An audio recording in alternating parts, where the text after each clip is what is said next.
Sister disappears for years, then breaks into parents' house to steal inheritance after dad passes away and leaves property to other daughter in will. I, 33F, have been going through a lot these days. I recently lost my dad.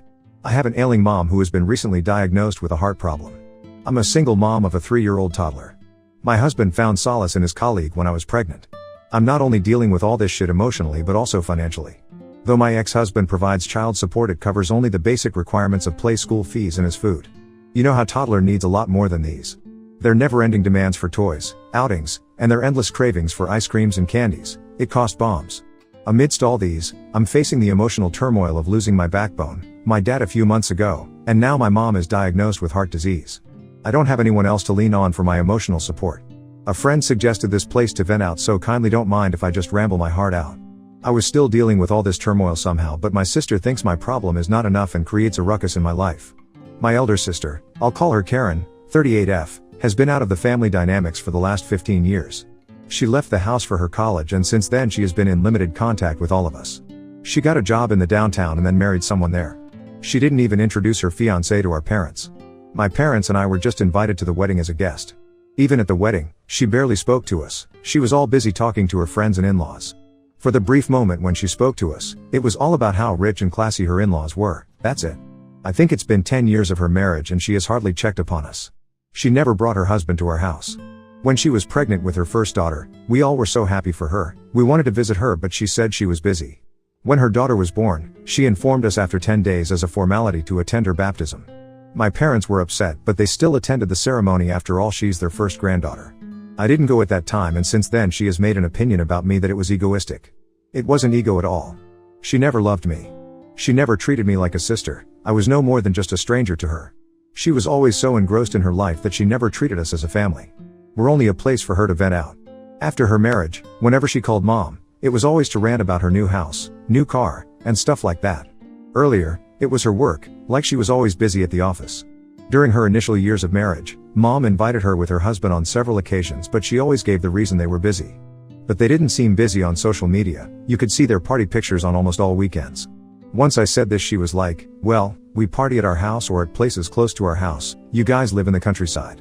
I said it was just 2 hours drive. She said, "Yeah, but 2 hours is long for us busy people." Sure. We stopped inviting her. Again, after her kids, my parents tried to reconcile the bond for the sake of their grandchildren. They asked her to visit with her children, but she never turned up. It was always like, my children would get sick in the 2-hour drive, it's dusty there and whatnot. We let her be and didn't bother her. Dad was ill for a long time, but she barely visited him. Mom asked her several times in the last few years to visit Dad, but she always had an excuse up her sleeves. Even during his last days, Dad expressed his wish to have one meal together with all of us as a family. She said she would come, but at the last moment, she ditched. Now when Dad is gone and she got to know that he left a substantial inheritance for us, she is behind us for the property division. Okay, before that, when Dad was hospitalized for the last time, the doctor said that it was almost time. I called all my close uncle, aunts, and family members and also my sister. Most of the people were able to make it and speak to Dad for the final time, but his own daughter arrived the next day after Dad was gone. It is unimaginable how disappointed my father would have been in his last moment. When she arrived and saw that Dad was gone and we were surrounded by friends and relatives, she pulled up the act. She was crying and mourning and fainting over the loss, but in real all of us knew that it was all fake. I wanted to shut her up and throw her out of the house, but no matter what, she was Dad's daughter and I can't do anything about it. Immediately after the funeral, she was about to leave, when she saw the lawyer coming. She smirked and said, "Oh, did Dad have anything substantial to make a will for?" That was such a disgusting comment. Dad wasn't rich, he earned decent, but he gave everything he could within his means, and besides, our parents gave us a happy childhood and happy home. But my sister always had a thing for money. Growing up, I have always seen her cribbing about money problems. She always used to compare our lifestyle to the ones of the rich kids. She always wanted what her rich friends had. After completing school, she was adamant about studying in a city college and not staying in the town anymore. Our parents tried to make her understand the money problem, but she was ready to run away if they didn't agree. Dad had to mortgage his farmland to provide for her college fees and stay. It took him many years and several compromises to pay off his debts. I'm not giving these details to portray her as any villain. She's exactly what I'm saying and even more. If I have to ramble about her selfishness, this post would become a book. The lawyer sat us down and read the will. The house goes to Mom and it would be on her whom she gave it at her will. Dad had some $100,000 savings which goes to Karen, and I get the farmland and the windmill. Karen was shocked at this. She was like, "Wasn't that farmland sold off, and when did Dad get into the windmill thing?" The lawyer gave a strange look at her ignorance. Mom gestured at her to discuss these matters after the will reading session, but she insisted on getting the details right away. Mom requested the lawyer to excuse us. Karen cried foul play that Dad was unfair in his property division. She ranted about how she was never kept in the loop about Dad's business investment. The way she was ranting at Mom, I wanted to give it back to her, but that would mean she attacking me directly. She clearly had a problem with Dad's substantial property coming to me. Not that I was scared of her, but face off with her was the last thing I wanted to do on my dad's funeral day. Mom tried to explain to her about the farmland and the windmill thing, but she was not letting her speak. Mom lost her cool and shouted at her that she was the one who had cut down the communication with us, and now she can't blame us for not filling her with our life updates. No matter how hard Mom tried to make her understand, she kept saying that Mom and Dad were biased towards me. She went so far as to say that I was leeching on my parents for their money because I had no husband and a low-paying teaching job at a community school. I felt so sick and disgusted at her mean comments and couldn't hold back myself. I told her if there's anyone who's selfish here, it is she. She was the one who threw Dad into a knee-deep debt, and it took him years to recover. In return, she never checked on him and didn't even visit him during his last days. She was partially right about selling the farmland. Dad had mortgaged that land for her college fees, and for many years he was unable to pay off the loan. When she started earning well, Dad asked her to contribute to the loan Emmy, but she denied it and said as a father he should bear that. Dad had defaulted on a few Emmys, and the situation got so severe that Dad was on the verge of paying off the loan by selling the farmland. Mom called Karen several times asking for help, but she denied it, saying she was not earning enough to contribute, and she was like, "Sell off the land, what good it has given until now." Just at the right time, Dad got help from his friend who saved us the farmland. Dad repaid his friend eventually. I was also affected by this crisis. You see, I had started working from a very early age. I took up odd jobs during my time off from school, working at orchards and farms on an hourly basis. By the time I graduated from school, I had enough savings to bear my fee for college. But with this crisis kicking in, I had to let go of my savings for the household expenses. Of course, I cannot starve and let my parents starve and use that money to go to college. I had to drop for a couple of years until our finances stabilized. That's when I joined a daycare where I continued to work during my college. And after college, I joined a community school. I think 5 to 6 years back, there was a government windmill project introduced in our locality for the farmers. They helped us install the windmill on our land, and in return government paid us rent for using our land, and we could sell off the power generated from it. In exchange, we had to take care of the maintenance and run it. Dad's farmland was also benefited through this scheme. That helped Dad bounce back his financial status. Karen was not happy with the will because she knew the revenue generated through windmills and farm, and she just couldn't bear to see that Dad had willed the meteor once to me. She just stormed out of the house, threatening me and Mom that she would sue us for forging Dad's will. Since then, she has been threatening all of us, including the lawyer, that she would file a forgery case against all of us. We know her allegations are not true, but our concern is that if she files for a case, and until the case is settled, the work would halt and rip us off of our livelihood. Though I work at the school, Mom is dependent on the money generated through the farm. Also, we don't have enough money to fight a court case. Mom has been stressing a lot over this, and in her recent checkup, she is diagnosed with a heart problem. Sorry for rambling on this page, but I really need to vent out. Update 1. I cannot thank you guys enough for the love and support I got on my post. Honestly, I didn't expect it to blow up. I was just here to ventilate because I'd no one to share my misery in such detail. So, 2 months passed since Dad's demise, and we were living in constant fear of falsely getting framed by Karen. Meanwhile, Dad's lawyer suggested that we start the paperwork for the name transfer. We went ahead with his suggestion. One night, I got an emergency call from Mom. Her voice was trembling. She asked me to immediately come home. I asked her if she was fine. She said yes, but asked me to come over immediately. I got shit scared. Honestly, I thought it was her health because she was breathing heavily. I couldn't leave my son alone at night. I tucked into the backside of the car while he was still asleep and drove off. I reached Mom's house to find neighbors gathered around, police sirens echoing in the neighborhood, and the house was guarded with barricades.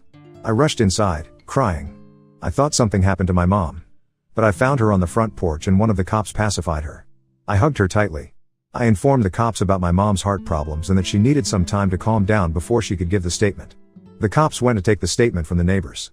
Then I got to know the entire story. It was so that my sister had broken into the house from the backyard when Mom was asleep. Mom had fallen asleep on the couch while watching TV. She was woken up by someone's footsteps going into her room with a flickering torchlight. She thought there's a burglar at the house. She pretended to be asleep and didn't move. When she was sure that the burglar was inside the room, Mom swiftly went outside the house and alerted the neighbor, who called the cops. The neighbor also bolted the house from outside to trap the burglar inside the house. When the cops arrived and unlocked the door, they found my sister trying to escape through the back door. When she saw the cops, she pretended that she was just walking in the garden. She was like, "It's my mom's house and I was just walking on the lawn." Now Mom was in a dilemma whether to report Karen or not. Karen was detained inside the bedroom. Mom and I went to speak to her. She said she was there to meet Mom, but it was evident that she was searching for something in the closet because it was all messed up. I wanted Mom to report, but then it was her choice. Mom told the cops that she didn't want to report. They still took Karen's details and warned her not to sneak inside the house again. They were suspicious of her because neighbors confirmed her sneaking. After the cops were gone, we asked her again. She was like, "You guys have forged Dad's will. How could you get everything and I just get peanuts of $100,000? But she couldn't find the papers in the closet. Thank God it was with our lawyer for the paperwork. We didn't tell her where the will was. She asked Mom about it and Mom said it was none of her business. She looked at me and said, "Then it must be at this bitch's house. She's the one who manipulated you both emotionally and took my share of the property." I wanted to smack her head, but before I could say anything, Mom yelled at her for her language and reminded her that it was she who had cut off all of us from her lives and now she has to suffer. It went on for an hour where Mom spoke out everything she had in her heart. Karen tried to be defensive, but Mom didn't let her overpower. When she had nothing else to say, she insisted Mom give the house to her as fair play. Mom asked her to leave the house, but she was adamant in her demands and asked Mom to promise that she would give the house to her because Dad already gave me enough. My son woke up and headed home. But before leaving, I dared Karen not to even think of breaking into my house because I would not shy away from reporting her and getting her arrested. She was calling me all sorts of names, but I didn't give in to her provocations and left. She even followed me outside the house, cursing me on top of her voice. She stopped when someone from the neighborhood yelled from their window threatening to call the cops at her. The next morning, I called Mom to check on her. Mom said that after I left, Karen tried to emotionally manipulate Mom. She was sobbing and complaining about how my parents always loved me and favored me more than her, and that's why she left the town and settled in the city. She insisted Mom promise that she would give her the house. Mom said she didn't commit anything but is thinking of creating a will right away to avoid any conflict in the future. She didn't tell me her decision as to whom she would give the house, and I didn't ask her either. I was happy and satisfied with whatever Dad left for me. I'm not sure why Karen has not sued us when she was threatening us so aggressively. Not sure though, I guess she doesn't have the required paper to proceed. Meanwhile, I followed up with the lawyer and he said the property would be transferred to my name by next month. I'll make an update after that, if possible.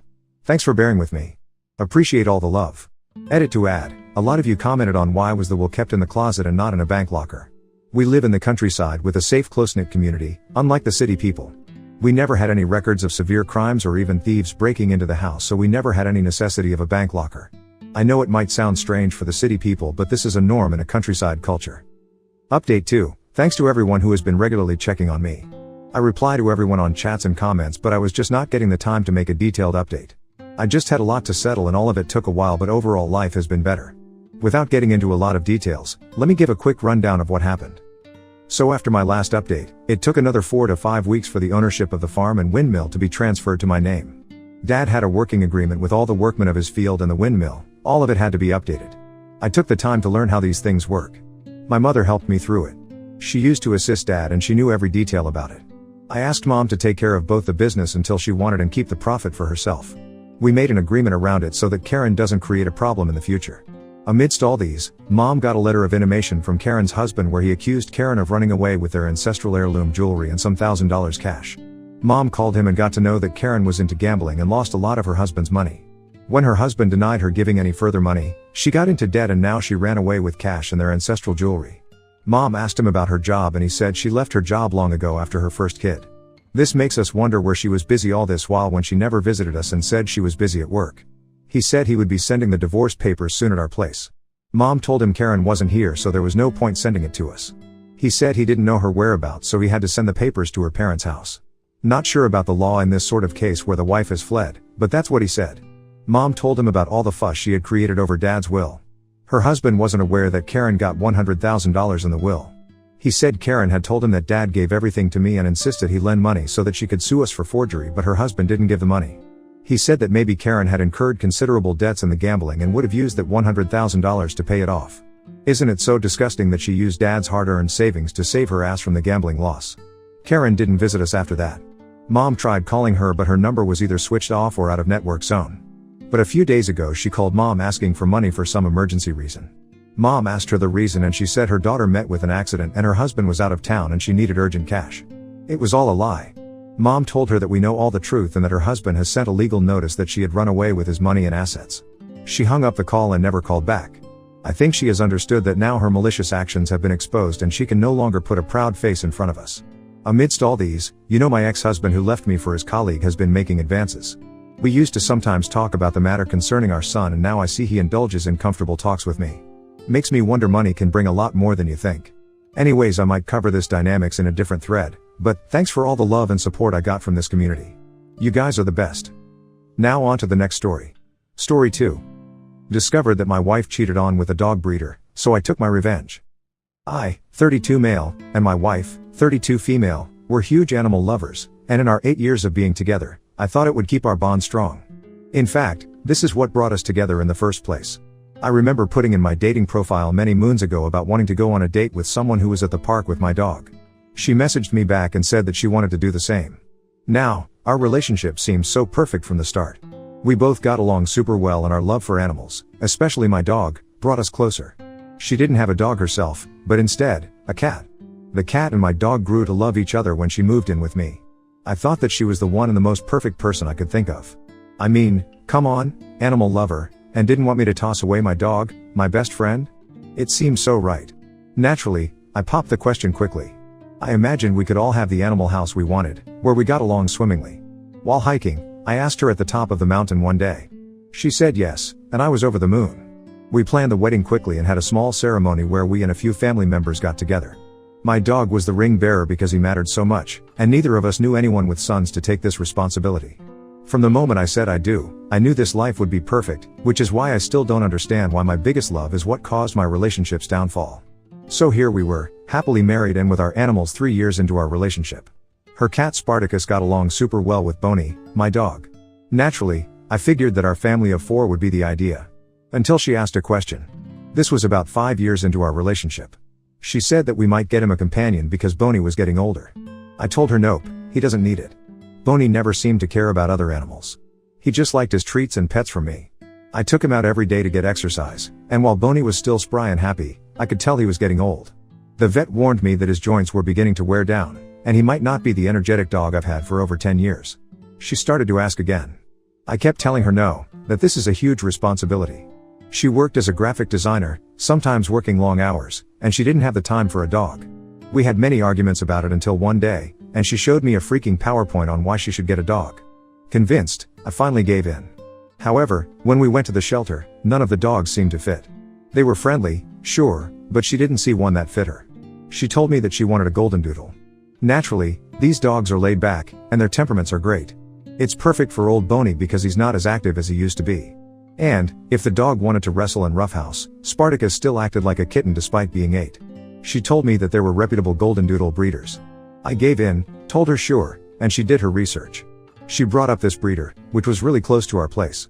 So, I agreed. Why not? We could get the dog and then head back by the end of the day. At least she wasn't trekking me halfway across the country for a dog.